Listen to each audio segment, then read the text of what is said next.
¿Qué tal? Bienvenidos a nuestro programa TDAH Divulgando Científicamente. Ya sabéis, un programa impulsado por la Asociación TDAH Vallés para hablar, para conversar sobre el trastorno por déficit de atención e hiperactividad. En esta edición, en este programa, tenemos a dos expertas en el plató, dos psicólogas que nos van a hablar, y vamos a hablar largo y tendido en este programa, enfocando el TDAH desde su punto de vista, desde el punto de vista de la psicología. Mari Carme, Caral, ¿qué tal? Gracias por estar con nosotros, bienvenidas. Gracias a ti. Gracias a ti por invitarnos. Mari Carme Echeverría, que es psicóloga de adolescentes y adultos, y Caral Uriol, psicóloga infantil. Las dos desarrollan su labor en TDAH Vallés. Gracias, como decía, por estar con nosotros. Si buscamos en el diccionario la palabra empowerment, que es de lo que vamos a hablar hoy, o la traducción al castellano, empoderamiento, podríamos traducirlo, el diccionario nos dice que es la acción de hacer poderoso o fuerte a un individuo o grupo social desfavorecido. Algunas otras definiciones más vinculadas con el ámbito de la salud nos hablan de la capacidad del individuo para tomar decisiones y ejercer el control sobre su vida personal. Pues bien, TDAH Vallés ha desarrollado un método propio de intervención que precisamente se llama de esta manera, el método Empowerment, y que hoy con Mari Carme y con Caral vamos a tratar y vamos a hablar y vamos a conocer en profundidad de qué se trata todas las actividades que enmarcáis en este paraguas del método Empowerment. Vamos a empezar por el principio, Mari Carme. ¿Qué es el método Empowerment? Bueno, el método Empowerment responde a la definición. Se trata de hacer que una persona se conozca a sí mismo, que conozca toda su potencialidad y que con esa potencialidad y en todo aquello que destaca pueda paliar las dificultades que tenga derivadas del trastorno. Dificultades que lo hemos visto en otros programas, que hemos hablado con nuestra presidenta Ana López Campoy, presidenta de TDAH Vallés. Dificultades que además pueden ser diferentes según cada individuo, por supuesto. Totalmente, porque el TDAH normalmente no viene solo, sino que viene acompañado, y es muy habitual que los niños sufran dislexia, además de TDAH, o sufran otro tipo de trastornos del lenguaje, o problemas de conducta más severos, o incluso conductas, de niños con autismo. Por lo tanto, es muy importante hacerles un traje a medida a cada niño sobre el tratamiento que se le va a hacer. La idea, por tanto, lo que apuntabas antes, Mari Carme, es, me imagino, que los afectados por TDAH puedan adquirir también unos recursos propios para potencializar sus capacidades personales, que todo el mundo tenemos, me imagino, ¿verdad? Se trata de enseñarles a construir estrategias, porque el TDA precisamente es un trastorno que en el momento que más necesitas aquella estrategia no la recuerdas. Entonces se trata que tengan la agilidad de construir estrategias en cada momento y sepan encontrar soluciones al instante, de una manera rápida y efectiva y con éxito. Me gustaría bajar a la arena, si os parece, ver un poco más en profundidad de qué se trata el método Empowerment. Lo vamos a ir viendo durante todo el programa, pero bueno, vamos a empezar por el principio, es decir, cuando llega una persona, vamos a poner un caso, un niño, llega a la asociación TDAH Vallés, me imagino que sois vosotras las que le recibís y diagnosticáis realmente si esta persona, primero, tiene TDAH y segundo, lo explicáis un poco a ver lo que hacéis. Me imagino que le diseñáis un método o un tratamiento específico para ellos, ¿no? ¿Qué tal?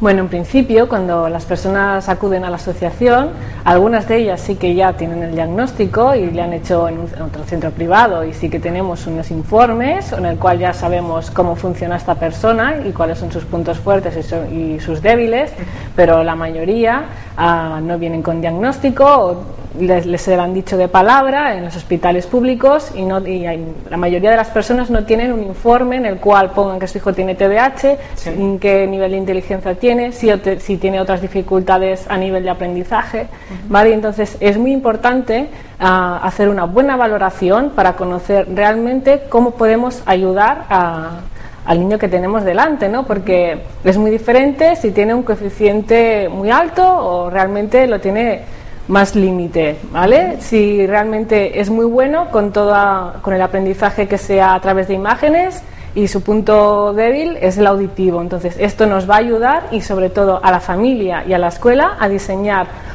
un plan de intervención para que el niño pueda realmente aprender mejor, potenciar esos puntos fuertes y paliar los débiles. ¿Vale? Perfecto. Entonces, ¿por qué fases va a pasar este niño? Es decir, una vez ya hemos identificado realmente lo que nos explicabas, que era su coeficiente intelectual, si tiene otras patologías asociadas al TDAH, ¿por qué fases va a pasar esta persona? ¿Va a realizar diferentes talleres? ¿Cómo lo vais a hacer?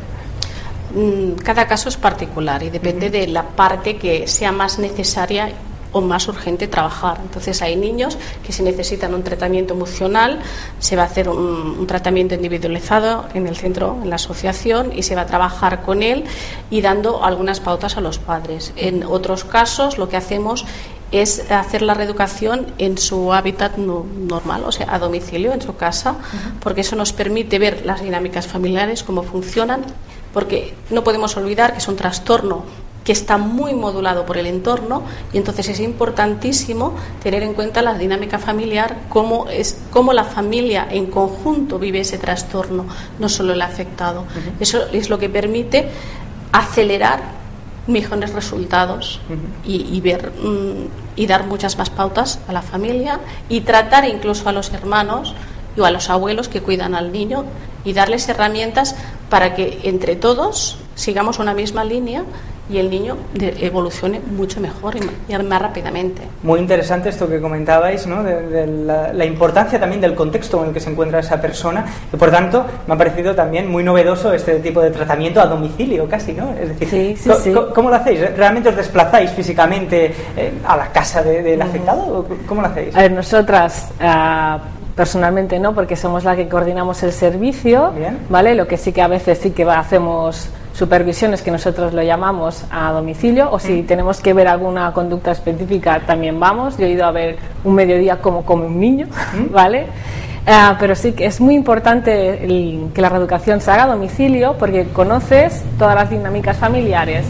Entras en la casa y ves cómo tienen distribuidas las cosas, si la familia es ordenada, si es desordenada, si ves el ambiente de trabajo del niño, ¿no? Y eso te da muchísima información que en el despacho te lo pierdes. El niño está mucho más relajado porque está en su ambiente natural y se va a mostrar mucho más antes cómo es él, y vas a ver las conductas más distorsionadas o más disruptivas, que es lo que a ti te interesa ver. Porque hay niños que cuando vienen al despacho son unos angelitos, pero cuando están en casa son unos demonios, como aquel que dice. ¿Cómo es el niño? Claro. Entonces eso es lo fundamental y eso es lo que nosotros valoramos más, aparte, ¿no?, de que es mucho más cómodo para las familias que todos hagan casa, ¿no?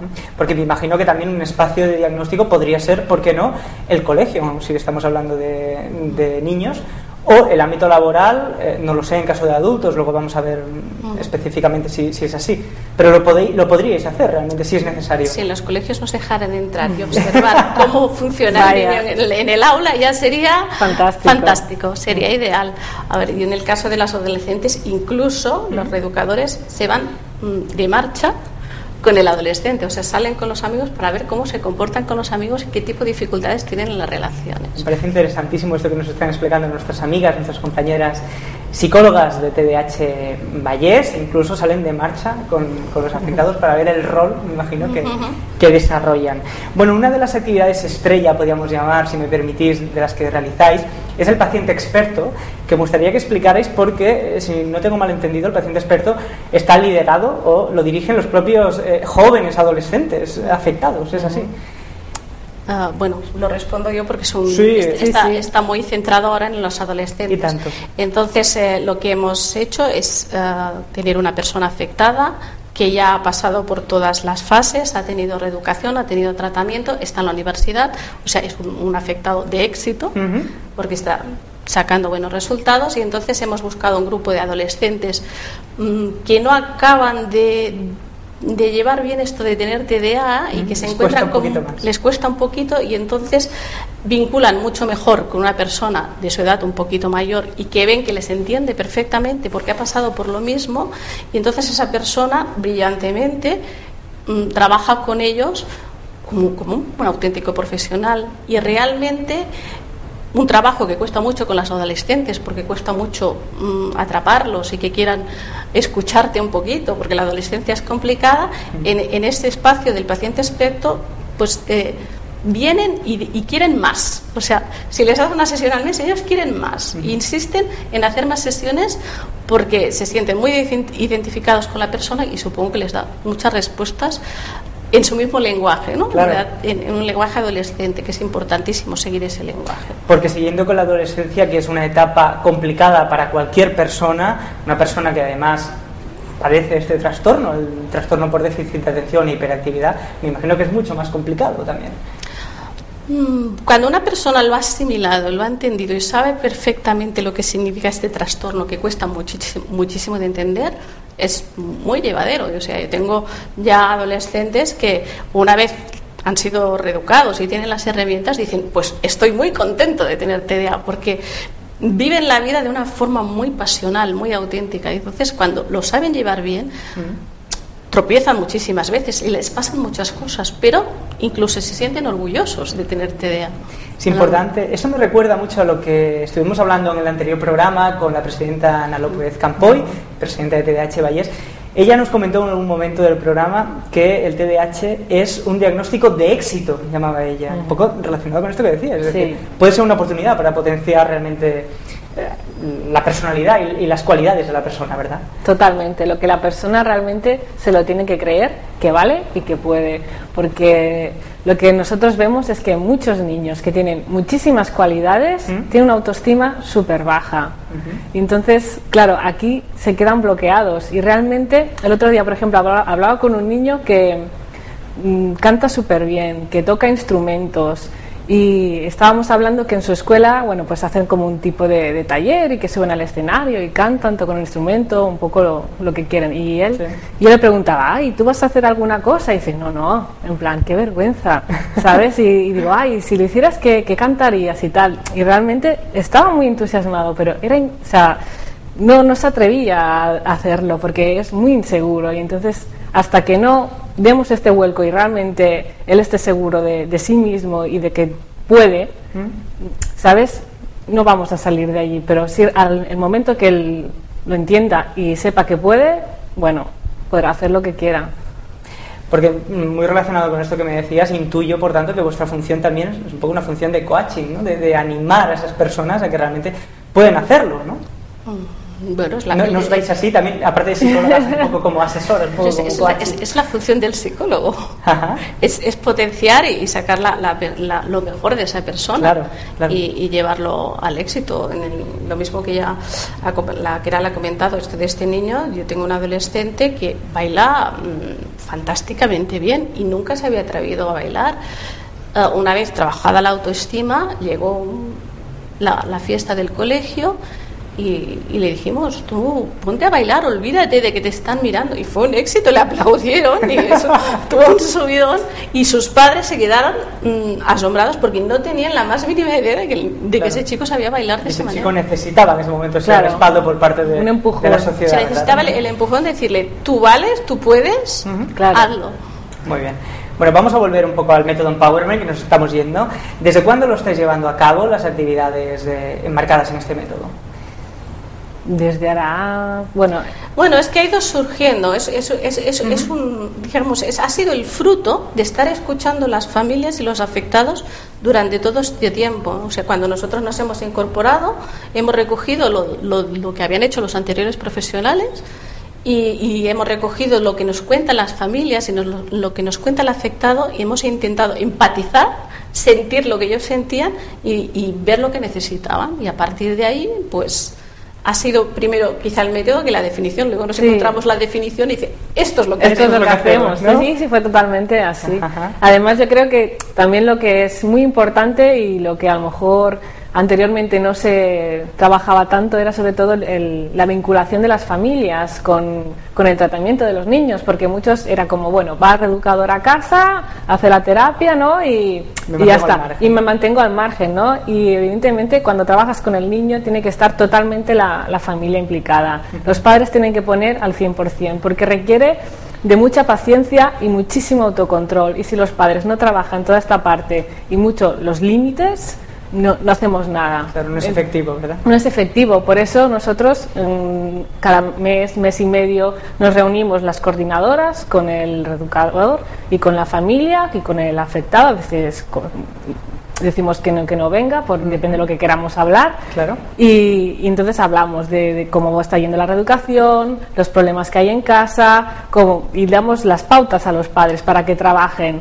Porque a veces en casa no da tiempo a tener estas conversaciones más profundas con los padres y darles más estrategias, sino que son estos momentos de ahora estamos todos con el niño, vamos a hablar de esto y cómo realmente lo podemos trabajar. Y eso es importantísimo. Que los padres no estén al margen. Se impliquen en Se impliquen totalmente. Sí, Lo que hacemos es como tejer, como una arañita, ¿sí? Tejer una tela de araña, y entonces el afectado está en el centro, y entonces lo que hacemos es conectar todo lo que afecta a todo el entorno, o sea, los amigos, la familia, el centro que hace el diagnóstico, la escuela. Intentamos y hablamos con todos, o sea, con la escuela, visitamos la escuela, intentamos coordinarnos con ellos, explicarle lo que estamos trabajando para que nos hagan un feedback, ¿no? Nos digan, pues sí, está haciendo efecto, y le decimos, pues nosotros lo trabajamos así, y entonces el profesor incluso muchas veces agradece que le digas, oye, pues si lo enfocas así, el niño es otro. Claro. Entonces, y sobre todo en las adolescentes. Entonces, lo que hacemos es eso, es tejer una tela de araña. Una red social, casi.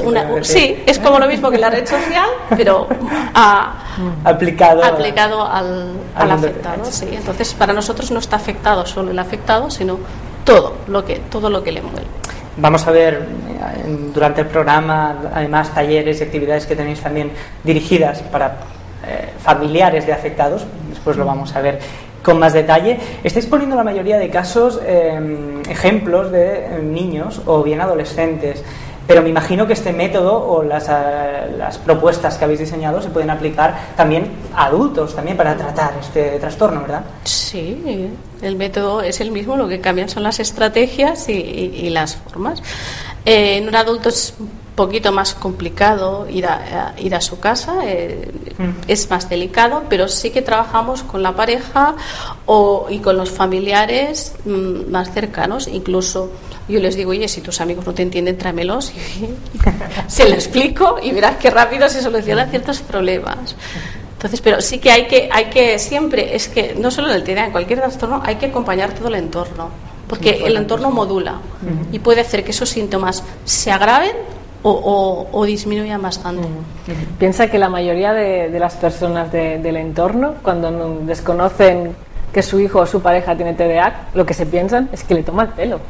Claro, sí, claro. Esto además lo hemos hablado con Ana López también en los primeros programas, ¿no? Que mucha gente se cree que, bueno, los niños con TDAH son niños simplemente maleducados, ¿no? Y no es bien así, es decir, con un buen diagnóstico no se queda solamente en eso, ¿verdad? No, el problema es que es difícil de entender y hay personas que, aunque lo entienden, la persona que está al lado del afectado, por decirlo de alguna manera, se quema, porque no acaba de entender que esa persona sabe que esa mesa está ahí, va a pasar por ahí y va a tropezar una y otra y dice, tiene la sensación de que no aprenden, claro, pero forma parte del trastorno. Y por otro lado tienen otras muchas cualidades y dicen, pero si es una persona inteligente, si sabe creativa, sabe mucho más que yo muchas cosas, y cómo puede ser que en esto venga hay una y otra y no sea capaz de esto y lo otro, y realmente es brillante en otra cosa, ¿no? Claro. Y eso desconcierta mucho a las personas que tienen al lado.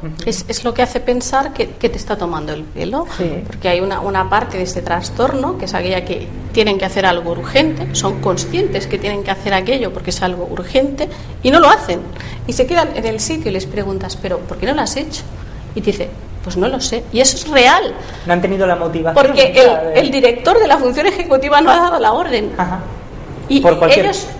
Sí. Y ellos se han quedado ahí y sabían que tenían que hacer aquello, pero con que no ha habido la orden no lo han hecho. Y entonces dices, bueno, es que esta persona es que es un vago, es que no quiere, no es eso, es un problema de función ejecutiva. Lógicamente, y que además con un buen tratamiento esto se puede reeducar y reorientar, lógicamente, para lo que decíamos al principio, ¿no? Para potenciar realmente las cualidades de cada persona. Bien, esta persona que está ya en tratamiento en vuestra asociación, ¿qué duración puede tener un tratamiento?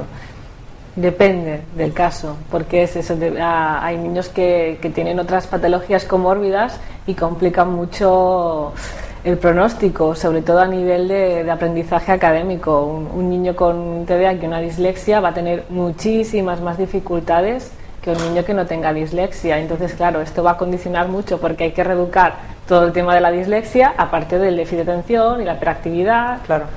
Entonces, depende del caso y depende de la capacidad intelectual, depende de muchísimos factores, de la familia, importantísimos, si sigue o no las pautas. Claro. Del colegio. ¿Colegio me lo dices con resignación? Porque, ¿habéis tenido algún problema con profesor? Hemos tenido de todo. Hay profesores fantásticos que ese niño avanza brillantemente, y los profesores son personas igual que profesionales. Claro, pero me imagino que el rol también del profesor de este pero que niño sí, es importantísimo. Es muy importante también.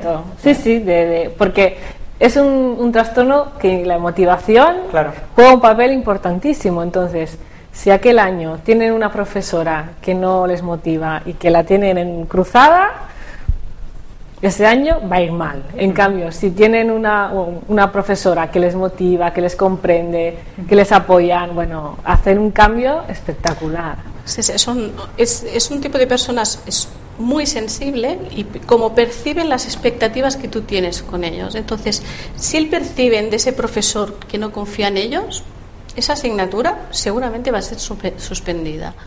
Y en cambio, si perciben que el profesor confía en ellos, en lo que les diga, yo creo que tú puedes, eso ya motiva. Ya motiva, ya hay como un esfuerzo. Claro. Si me permitís, vamos a hacer un llamamiento, y aprovechando a todos los profesores y profesoras que también seguro nos están viendo desde sus casas, a que realmente sean sensibles como este trastorno, ¿verdad? Y que, bueno, que estén abiertos, lógicamente, a hacer una educación un pelín más empática con esa persona, ¿verdad? Nuestra experiencia nos dice que cada vez hay muchos más profesores mucho, totalmente, sí. Eso es importante. Si me permitís, Mari Carme, Queralt, vamos a hacer un pequeño descanso, vamos a seguir hablando con vosotras, vamos a seguir hablando con nuestras amigas. Enseguida descansamos y volvemos enseguida.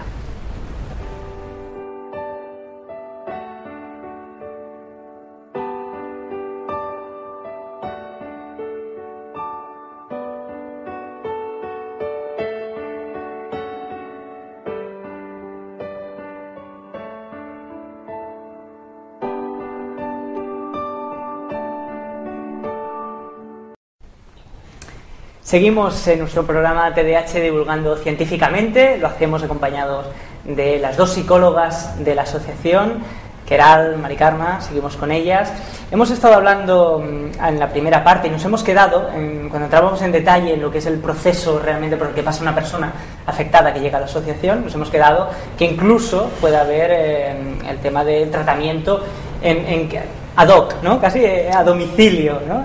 Nos hemos quedado ahí, pero me gustaría que siguiéramos avanzando en ver en profundidad por qué etapas y por qué fases va a pasar una persona que está en tratamiento en vuestra asociación. A ver, ¿comenzó yo? Sí. El primer paso, lo primero que hace la asociación, tiene unos días señalados durante el mes, que hay los miembros de la Junta, que son súper activos y lo hacen genial, entonces presentan todo lo que hace la asociación. Entonces es para hacer un poquito de selección, que la persona sepa los servicios o la ayuda que puede encontrar allí, y entonces ellos rellenan una ficha y entonces los miembros de la Junta lo que hacen es derivar ya más específicamente a cada profesional el caso como ellos lo ven. Entonces llega o a Queralt o a mí, depende de la edad del afectado, y los que primeros llegan normalmente suelen ser los padres, y en caso de un adulto no llega el adulto y casi siempre viene acompañado con la pareja. ¿Sí? Si tienen pareja, vienen acompañados de la pareja. Ajá. Sí.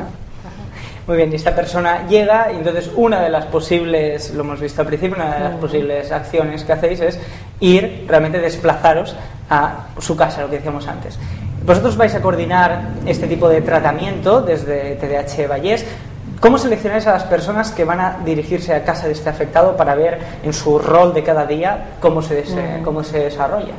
En principio son personas que, psicólogos o psicopedagogos que han hecho un curso de especialización con nosotros de TDAH y trastornos comórbidos, que desde que nació la asociación se ha ido evolucionando y ha ido creciendo. Ahora ya tenemos prácticamente un curso de 80 horas que se hace los sábados por la mañana y cada año hacemos 2 ediciones. Entonces, el primer requisito es que sea una persona licenciada en estas licenciaturas, que haya hecho este curso de formación, y luego a partir de aquí pues tiene también un pequeño periodo así como de prácticas, ¿vale? Que esté observando cómo hacen otras personas reeducaciones, y a partir de aquí, en función también de cómo vemos la personalidad del reeducador, de la zona de donde vive y los horarios, pues vamos coordinando con qué persona, con qué familia, qué niño, pues colocamos a uno y a otro.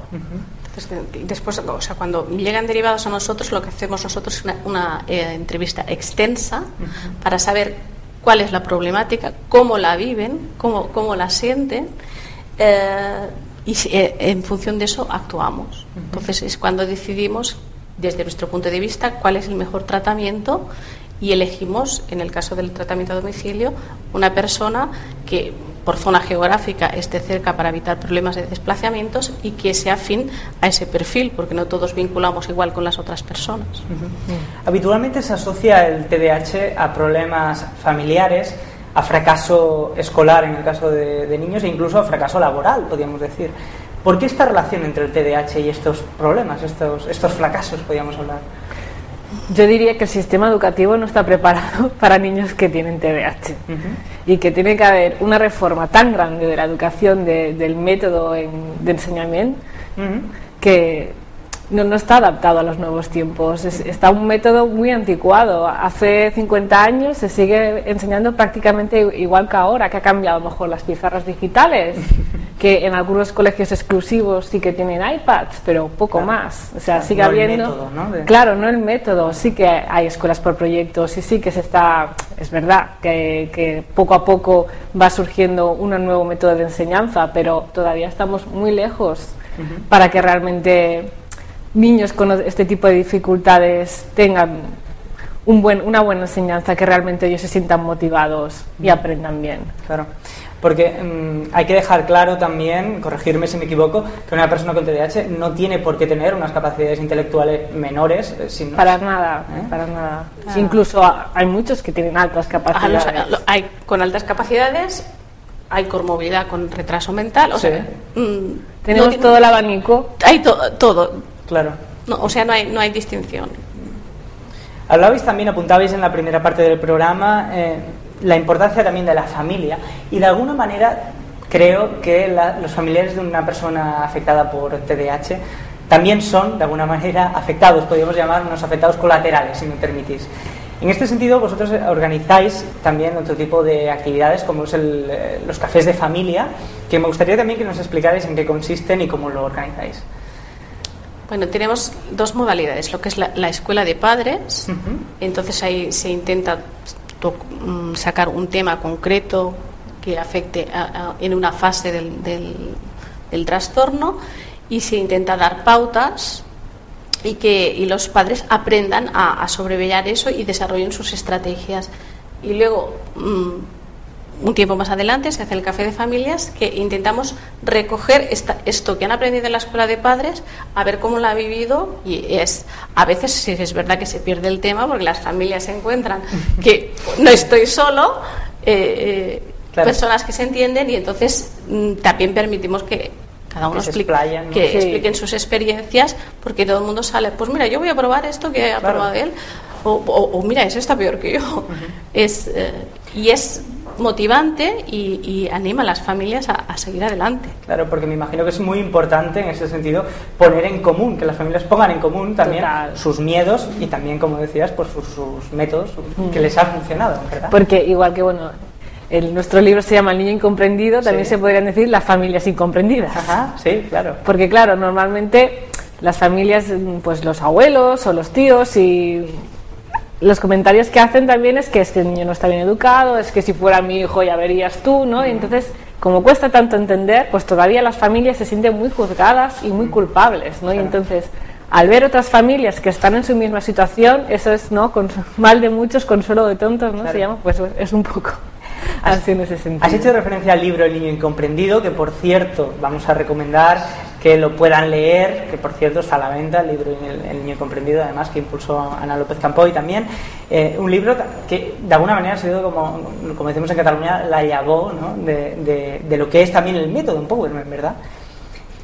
Bueno, es que el TDA Vallés todo va surgiendo, es movimiento, a base de éxitos, ¿no? Sí, es movimiento continuo. Llegamos aquí, pues ahora que necesitamos, ¿no? Y es el propio afectado, evidentemente, son TDA, son impulsivos, sí, son creativos, necesitan ese movimiento, necesitan. Y siempre estar creando, si no aburre mucho. Es que son personas que necesitan, por decirlo de alguna manera, una disciplina militar, pero que la rechazan totalmente. Entonces esa disciplina o cambia y va variando, claro, o no tiene resultado, porque necesitan novedad. Muy bien. Estamos hablando sobre todo de casos de adolescentes y de niños. Vamos a volver lo que os apuntaba en la primera parte. Vamos a ver el tema de los adultos, que también hay muchísimos adultos, por supuesto, que están afectados por este trastorno. Además, según algunos datos, el 80% de los chavales que padecen TDAH lo han heredado de alguno de los padres, dos progenitores. Y es más, corregirme si me equivoco de nuevo, porque vosotros lo sabéis mucho mejor, pero muchas de las veces estos padres se diagnostican una vez han diagnosticado. Sí, totalmente, pequeños, porque se ven muy identificados con sus hijos y claro, entonces empiezan a pensar, ostras, yo de pequeño hacía, ostras, yo esto tal y cual. Incluso en la misma valoración te das cuenta ya de a ver, ¿qué padre de los dos es el que tiene TDA? En la entrevista ya vas viendo, ya vas diciendo, bueno, ya sabemos de dónde ha salido, de dónde viene. Les damos normalmente cuestionarios para que rellenen, ¿sí? y se dejan preguntas porque es que se despistan y dices tú, uy, aquí ya apunta totalmente. Sí. Tú que eres experta más bien en adolescentes y jóvenes, en adultos también, por supuesto. Cuando llega una persona adulta, ¿cómo lo hace? ¿Cómo llega a la asociación? Es decir, ya viene ya de mayor, es decir, no ha sido diagnosticado cuando es joven. O sea, los que no vienen porque han tenido hijos son porque ha salido hace poco salió un reportaje en el diario de Sabadell de una chica que habíamos tratado, sí, y vinieron como unos cuantos diciendo, es que me he sentido identificado. O sale un programa y dice, es que vengo porque es que me han descrito a mí. Y entonces, claro, vas viendo que sí, les haces las primeras preguntas y dices, es de manual, con lo que decimos nosotros, ¿no? Los profesionales, es de manual. Y normalmente vienen por esto, porque se sienten identificados o porque a un sobrino le han diagnosticado y dicen, es que yo me parezco mucho a él. Siempre vienen, encuentran el parecido o han leído algo y se sienten identificados. La derivación es esta. En algunos casos, principalmente en las mujeres, siempre hay como una depresión que no se termina de crónica y que te vienen porque dices, estoy cansada de antidepresivos y veo que esto no funciona. Entonces empiezas a rascar un poquito y esa depresión lo que está tapando es ese TDA que estaba ahí, latente, no, que le ha estado interfiriendo presente en la vida, totalmente presente, y que cuando se hace una valoración y sacas a la luz el TDA y se pone en contacto con el psiquiatra y cambian las medicaciones, se ve que no era una depresión en sí, sino que había otro problema, que era un TDA. Y normalmente pasa en las mujeres. ¿Sí? La depresión, hay mucho... se visualiza de esa manera, como una depresión. Hay muchas mujeres. Ajá. Y los hombres también con ansiedad. Sí, los hombres con ansiedad.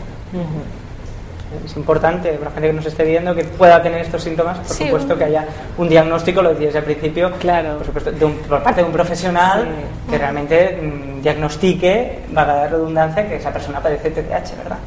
La importancia. Estamos hablando con Mari Carme, con Queralt, dos de las psicólogas de la asociación TDAH Vallés. Nos están explicando el método Empowerment, un método que aplican en la asociación, además me consta con éxito, lo vamos a ir viendo, porque ¿cuántas personas han pasado en estos 10 años que cuántas personas podrían, es decir, ya sé que en estos 10 años no vais a tener ahora mismo los datos de cuántas personas han pasado por la asociación, pero sí que alguna idea, es decir, vosotros en vuestro día a día tratáis a más de una persona, por supuesto, y tanto, me imagino, por tanto, es un volumen importante.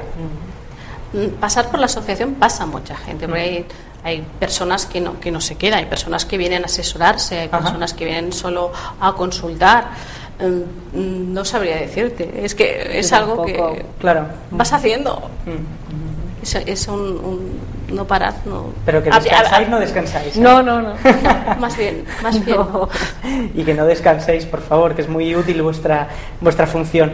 Por cierto, que os hemos os hemos escuchado en alguna ocasión, en algún taller, en una conferencia en la que habéis participado, que el objetivo final de todo este tratamiento, de todo este método que estamos analizando durante el día de hoy, es que el afectado consiga una total autonomía. Y además, hablabais de autonomía que la declinabais en diferentes campos. Hablabais de autonomía en el comportamiento, autonomía física, autonomía cognitiva y autonomía personal.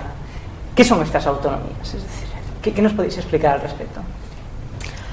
A ver, una persona que se olvida constantemente cosas, que tropieza con las cosas, que las cosas no le salen bien, le va generando una inseguridad que es incapaz, o sea, se limita.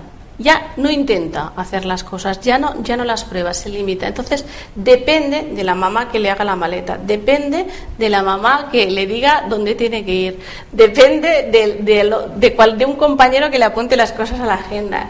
En los adultos depende de la pareja. O sea, tengo incluso uno que dice, es que ella es mi agenda, perdona, no, es tu pareja, no es tu agenda. O sea, se hacen dependientes. Entonces nuestro tratamiento lo que quiere impedir es esto. Cortar, no, tú vales, tú puedes, tú tienes que funcionar solo. No tienes que depender que nadie te controle la agenda ni que nadie te organice tu vida. Tienes que saber hacerlo tú. Desde pequeñito se ve muy claro con el tema de los deberes, ¿vale? A ver, es normal que cuando empiezan infantil y primero, pues los padres tienen que estar muy encima para que los niños hagan los deberes, pero es que al final, a la larga, no es como que los deberes son de los padres y como que el cole es todo enfocado como un logro hacia los padres, no hacia ellos mismos, ¿no? Y entonces todo este chip es lo que se tiene que cambiar. Entonces, claro, pero si tú te llegas a casa y es la mamá que te abre la agenda, te la pone, te dice lo que tienes que contestar y tiene que estar todo el rato encima tuyo, pues claro, el niño se acomoda y no eres autosuficiente. Claro, ¿no? ¿Para qué me voy a esforzar si se total? acomodan rápidamente. Pero muy rápidamente. Incluso le haces la entrevista, le preguntas al niño y te contesta la madre. Y te dice, disculpa. Vamos mal. Estamos hablando con el niño y el niño se mira a la madre. Y no te mires a la madre y contéstame tú. O sea, llega a ese punto. Entonces es como ellos quieren ayudarlos, evidentemente, claro, pero pobre favor les están haciendo, porque no, a veces hay que decirles, no, oye, déjalo que se estrelle, déjalo que se caiga, ya lo recogeremos. Porque si no, nunca aprenden. Si no, no va a aprender. Porque siempre le vas salvaguardando de todas las situaciones, y entonces, claro, están acostumbrados a que, bueno, voy haciendo, pero no desarrollo estrategias porque siempre hay otra persona que me va solucionando, claro, la papeleta. Y entonces, claro, esto es lo que hay que hacer entender a los padres, que les cuesta mucho este trabajo a los padres de que los hijos sean independientes. Sí. Y entonces te cuesta en cualquier persona normal. Sí, y porque además, ¿no? A veces lo rápido lo hago yo y ya está, ¿no? Claro. Incluso en el comer, en el vestir, es en plan... Es que el tiempo de decírselo y repetírselo, y el hecho yo, bueno, pero entonces nunca aprenderá. ¿Qué va a tener el niño? 14 años y no sabrá, ¿sabes? Ducharse solo. Claro, no puede. Hay cosas que no pueden ser. Hay que decir por eso que el método es útil, es decir, está dando resultados, ¿verdad? Sí. A ver, como siempre hay la excepción que confirma la regla, pero me atrevería a decir que en un 98% de los casos funciona. Un porcentaje alto, realmente. Me imagino que con vuestra experiencia, sobre todo en TDAH Vallés, habéis visto casos de todo tipo. Me gustaría, si tenéis alguna anécdota, alguna de las dos, de algún caso que incluso habéis pensado que al principio decís, bueno, es imposible o es muy complicado, estoy a punto de tirar la toalla, y al final, de alguna manera, se ha arreglado. Sí, porque en casos complicados hay, pero parece que nos motiva, ¿no? Cuanto más complicado es, más nos implicamos y más motiva, ¿no? A ver, el más espectacular que he tenido nos llamó una vecina que era muy amiga y que el niño tenía TDA y que necesitaban mucha ayuda. Entonces, al intentar ponernos contacto con esa familia, no había manera de que acudieran a la asociación, era complicado. Entonces dijimos, no hay problema, venimos a vuestra casa. No nos querían dejar entrar y luego entendimos por qué. Entonces, cuando llegamos, o sea, la casa estaba llena de papeles y de cosas acumuladas por todas partes, con un desorden, y dijimos, a ver, ¿quién tiene el problema aquí, el niño o quién tiene el problema? Entonces era un caso que el niño evidentemente tenía un TDA y había desarrollado fobia escolar, entonces dejamos un poquito al niño a la sanidad pública, al hospital de día, y nos centramos en la madre, que estaba diagnosticada de depresión, y cuando empezamos a indagar, evidentemente esa depresión estaba tapando un TDA importante que ya se había desarrollado un trastorno acumulativo. O sea, ya al no ser tratado iba derivando en trastornos cada vez más graves. Entonces nos centramos en trabajar en esa persona y a domicilio, evidentemente. Si no llegamos a ir al domicilio no hubiésemos visto todo esto. Al mejorar la madre, que era la persona que estaba afectada, el niño automáticamente mejoró mucho. Entonces, y sigue en tratamiento porque es un tratamiento largo, pero es uno de los casos más impactantes que hemos tenido, porque era muy impactante. Keral, me imagino que tú también tendrás alguna anécdota, algún paciente así que ha pasado por paciente experto, por los cafés de familia, por la escuela de padres. A ver, yo tengo un paciente que cuando fui al colegio me dijeron, este niño cuando estaba en infantil y el primer ciclo de primaria, me dijeron, era como una planta, así de claro, porque es un niño que estaba diagnosticado de trastorno del espectro autista, tenía muchas dificultades para ir a la escuela, no quería ir a la escuela, y a partir de que empezamos a trabajar con él, en cuestión de 1 año y medio, hizo un cambio espectacular a nivel social, a nivel académico, porque piensa que faltaba tanto a la escuela que tenía un retraso muy importante a nivel de aprendizaje, claro. Y ahora estamos consiguiendo que esté aprobando, que esté motivado para estudiar y que socialmente tenga amigos, que nunca había tenido amigos. Entonces todo esto, claro, es muy importante para este niño realmente ahora está feliz. Esto me imagino que son casos de éxitos que os motiva como profesionales, por supuesto. Y que además da esperanza también a los padres que incluso nos pueden estar viendo, que por cierto es una pregunta que hice a Ana López Campoy, a la presidenta de la asociación. Le decía que ahora, gracias a las redes sociales, gracias a internet, es posible que haya padres que estén un poco desesperados por el comportamiento de su hijo y que hayan llegado por como sea a nuestro programa, nos estén viendo ahora mismo y pueden intuir que su hijo puede padecer, ¿por qué no?, TDAH. ¿Qué les vamos a decir a esos padres que nos pueden estar viendo ahora mismo?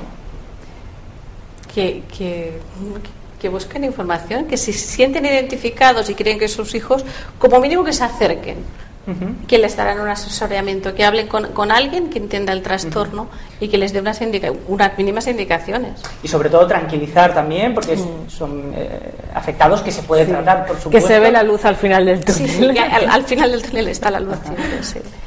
El doctor Balkey, que además le conocéis, me imagino, que es un experto en TDAH, una eminencia, podríamos decir, de este tema, él habla mucho de la importancia de las emociones como evidencia del trastorno. ¿Por qué es importante el control de las emociones de las personas que tienen TDAH? Bueno, la explicación más sencilla es, si entiendes el TDA, son personas que ven las cosas muy apasionadamente, cambian de humor en segundos y magnifican. Luego, entonces, cualquier cosa buena es muy buena, cualquier cosa mala es muy mala, y eso es una gestión de las emociones. Si le añadimos que son personas sensibles, que perciben el estado de ánimo de la persona que tienen al lado, pueden ponerse de muy mal humor o muy agresivos porque la persona del lado está así y no es suyo. Entonces hay que enseñarles a gestionar esas emociones. Forma parte, en las funciones ejecutivas forman parte de las emociones. Luego hay que, en este trastorno es importantísimo porque las viven de una manera mucho más grande. A mí me gusta llamarlas las personas más o las personas plus, porque todo con ellos es más, siempre es más. Me imagino que la gestión de las emociones también es muy importante para los más pequeños, ¿verdad? Sobre todo cuando son pequeños, son niños que tienen mucha baja tolerancia a la frustración, y entonces, claro, cualquier mínima cosa es un drama y montan el gran pollo. Pero luego, a los 5 minutos, se les pasa. Y entonces esto también como que no descoloca mucho a los padres, porque es en plan, ostras, ¿cómo puede ser que me haya dicho burradas, que haya hecho esto y que a los 5 minutos esté, mamá, te quiero, eres la mejor, ¿no? Y claro, el padre está con el enfado y el niño ya está súper happy, claro, ajá, te has olvidado, ¿no? Y entonces esto también cuesta mucho de dirigir a los padres, porque es que no lo entienden. Entonces, esto si lo vas subiendo de nivel, la pataleta del niño en un adolescente, el pollo que monta es muy enorme y llega a decir lo indecible a los padres, se da la vuelta, puede ir al cine y el padre, cuando le ha dicho de todo lado al padre. Entonces, claro, es complicadísimo. Y entonces, en un adulto pues que no ha sido tratado, entonces, claro, cuando algo le sale mal, esta vida es una mierda, me quiero morir, y si en ese momento va a un psiquiatra, depresión mayor, antidepresivo. Claro. O la típica discusión de pareja que monta gran pollo y a los 2 minutos está, ay cariño, como te quiero, ¿sabes? Y la otra, y claro, si es una persona un poco rencorosa, de aquellas que tal, la pareja, pues claro. Bueno, aparte es que parece que tienen el arte de decir aquello que más duele a la otra persona. Tienen que no lo hacen con mala intención. Nunca tienen esa intención. Ajá. Es que no tienen esa intención, porque precisamente son personas muy nobles, muy altruistas, se desviven por ayudar a los demás, te lo dan todo, son tremendamente ingenuos, les falta un montón de picardía, por lo tanto es que no hay intención de hacer daño, y luego realmente cuando se dan cuenta de lo que han hecho, lo pasan evidentemente lo pasan muy mal, porque vuelven a magnificar. Claro. Y en el caso de los adultos que se acercan, que no han estado diagnosticados de jóvenes, se acercan a la asociación, me imagino que vienen con la predisposición también de someterse a un tratamiento y poder superarlo, ¿o no? Sí, con la intención vienen. Con la intención vienen. ¿Con la ayuda también de su entorno familiar, por ejemplo? Igual que los niños vienen normalmente los padres. Los hay que vienen porque la pareja le ha dicho, o te haces tratamiento o aquí hemos terminado. Porque esto no hay quien lo aguante, eso también. Vale. Y se han acabado por superar el problema y no separarse. Bueno, los adultos son dificilitos. Sí, no es complicado. Se olvidan de las citas, se cansan de los tratamientos, ya lo haré, el ya lo haré típico del TDA les cuesta, pero bueno, si siguen el tratamiento, mejoran y de una manera bastante rápida. Y más cuando empiezan a haber efectos, porque he tenido casos que les he dicho, ¿por qué no pruebas la medicación si quieres retomar estudios o algo? Y, oye, me he tomado la medicación y no noto nada. ¿Has hecho algo especial? No, digo, ¿qué es lo que más te ha costado en la vida? Dice, pues leer un libro. Coge y léete un libro, el que sea el diccionario, lo que tengas al lado. Al rato me llama y dice, oye, esto es fantástico. He sido capaz de leer. Que me he enterado de lo que he leído. O viendo una película. Dice, ¿cómo mejoran las películas? Soy capaz de entenderlas mucho mejor, ¿no? Y claro.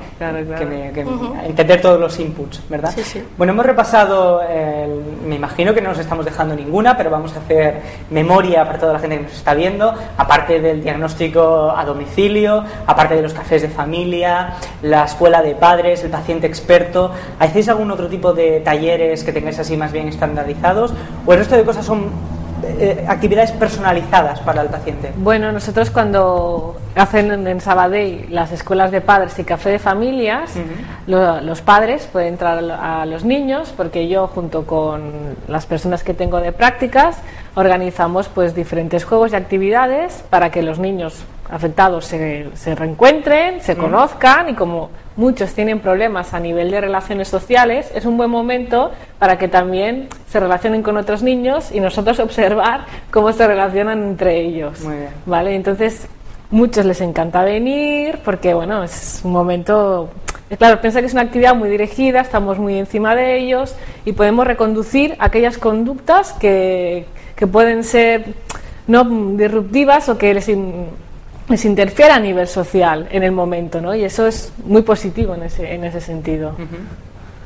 ¿Nos dejamos algún taller? La formación, hacemos formación, la formación importantísima, hacemos la que hemos comentado antes, 2 ediciones, formamos profesionales, e incluso nos están pidiendo ahora que nos salgamos del Vallés a hacer la misma formación, porque es una formación muy completa. Y todo el mundo, las encuestas de satisfacción nos dicen que es genial, que les aporta mucha información, que les ayuda mucho, y vamos donde nos llaman. Y aparte, si me permitís poner el punto casi final, aparte de todo esto que hacéis, que es muchísimo, una labor muy importante también de visualización del trastorno y de difusión de lo que es el TDAH, también a través de muchísimas actividades que organizáis como entidad, como asociación, que además lo estuvimos hablando con Ana López Campoy en el primer programa, me acuerdo, aparte de este mismo programa, que es una herramienta fantástica de difusión de lo que es el TDAH, pues muchísimas fiestas, actividades de concienciación, ¿verdad? Y conferencias, charlas, talleres, charlas. Sí. La verdad que no paráis. ¿Qué pasa, que tenéis todos hiperactividad en la asociación o qué? Se pega. Se contagia. Bueno, si es para bien. El entusiasmo este de venga, te arrastra. Sí. Es que son personas que arrastran. Bueno, nos quedamos con lo mejor, por supuesto, de las personas que padecen TDAH. Ha sido un placer, Mari Carme, Queralt, de estar con vosotras. Nos han acercado las compañeras, las psicólogas de TDAH Vallés, nos han acercado este método diseñado, un método de intervención diseñado específicamente por TDAH Vallés, el método Empowerment, y todo lo que hay detrás de este nombre, del nombre de empoderamiento, podríamos traducirlo al castellano, todas las actividades que organizáis, que nos han parecido, la verdad, muy interesantes. Gracias, como decía, por estar con nosotros. Y ya lo veis que esto es lo que nos gusta. Nos gusta hablar con base científica, rodeados y con presencia en el plató de gente experta que sabe de lo que habla, como Queralt y como María Carme. Y ya os avanzo que en el próximo programa vamos a tener también a dos expertos de primer nivel. De primer nivel, no me gustaría avanzároslo en este programa para que estéis atentos a las redes sociales y a los portales web de TDAH Vallés. Os informaremos puntualmente, pero ya os avanzo que valdrá la pena. Y además también permitirme que os diga que os lo avanzamos en otros programas anteriores, vamos a estar muy atentos a vuestras aportaciones. Queremos que a través de las redes sociales, el perfil de Facebook El Niño Incomprendido, nos hagáis llegar no solamente vuestras inquietudes, que ya nos lo estáis haciendo llegar, sino también preguntas que queráis que planteemos aquí en directo a los expertos que nos acompañan en cada edición del programa. Por tanto, atentos a los perfiles de Facebook y Twitter de la asociación, que ahí os informaremos de los próximos invitados y estaremos atentos a vuestras preguntas. Esto es todo. Ya sabéis que nos encontramos en tdhvalles.tv. Hasta la próxima. Diuen que jo ho trencava tot, diuen que no en tenia res, diuen que era esgotador, diuen que sempre estava distret, diuen que no feia cas, diuen que no escoltava mai, diuen que ho perdia tot, diuen que podia fer més. De tot això